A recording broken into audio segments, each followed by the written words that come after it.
জার্মানির ড্রেসডেনে বাংলাদেশি শিক্ষার্থী হত্যার বিচার এবং দমন-পীড়ন বন্ধের দাবিতে বিক্ষোভে নেমেছেন প্রবাসীরা। এ সময় কোটা আন্দোলনে হতাহতদের ছবি সংবলিত পোস্টার, ব্যানার নিয়ে জাতীয় পতাকা উড়িয়ে স্লোগান দেন বিক্ষোভকারীরা। আন্দোলনকারীদের বিরুদ্ধে আনা মিথ্যা মামলা প্রত্যাহার সহ সেনাবাহিনীকে ব্যারাকে ফিরিয়ে নেয়ার দাবি জানান তারা।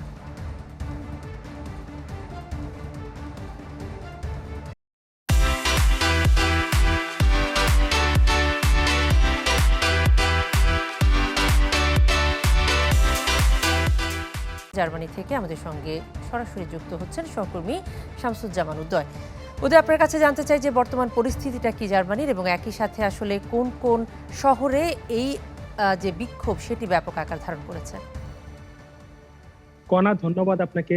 বাংলাদেশে আন্দোলনরত শিক্ষার্থীদের উপর যে দমন নিপীড়ন চলছে তারই প্রতিবাদে কিন্তু পুরো জার্মানির বার্লিন সহ প্রায় প্রত্যেকটি অঙ্গরাজ্যেই কিন্তু প্রবাসী বাঙালি এবং শিক্ষার্থীরা বিক্ষোভ মিছিল এবং প্রতিবাদ জানাচ্ছেন। এরই মধ্যে জার্মানির বার্লিনে অবস্থিত বাংলাদেশের দূতাবাসের সামনে কিন্তু দফায় দফায় শিক্ষার্থীরা এবং প্রবাসী বাঙালিরা বিক্ষোভ মিছিল করেছেন এবং জার্মানিতে নিযুক্ত বাংলাদেশের রাষ্ট্রদূত মোহাম্মদ মোশাররফ হোসেন ভূঁইয়া বরাবর কিন্তু একটি স্মারকলিপিও প্রদান করেছেন। বাংলাদেশে যেই অত্যাচার বা দমন নিপীড়ন চলছে শিক্ষার্থীদের উপর, তার অচিরেই বন্ধ করার দাবিতে এবং যে হত্যাকাণ্ড হয়েছে সেগুলোর সুষ্ঠু বিচারের দাবিতেই কিন্তু এই স্মারকলিপি দেওয়া হয়।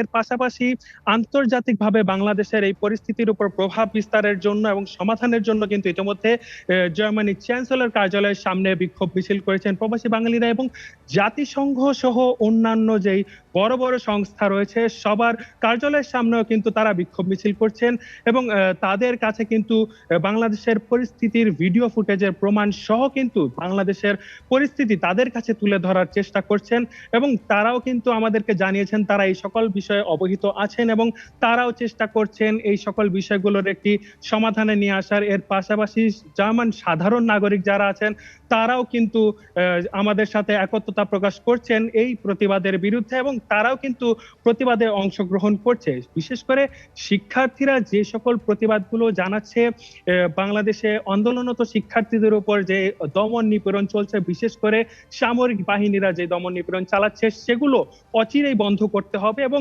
এই যে শিক্ষার্থীদের হত্যাকাণ্ড বা হত্যাযজ্ঞ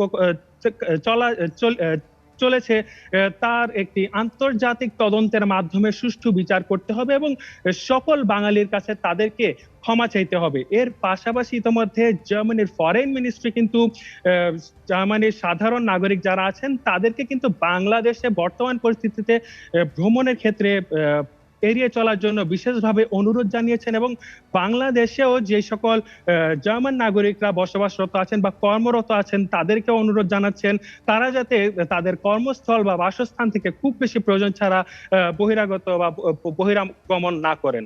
তো এই ছিল আমার কাছে এখনো পর্যন্ত জার্মানির প্রতিবাদ এবং জার্মানির এই বিষয়গুলো নিয়ে সর্বশেষ পরিস্থিতি।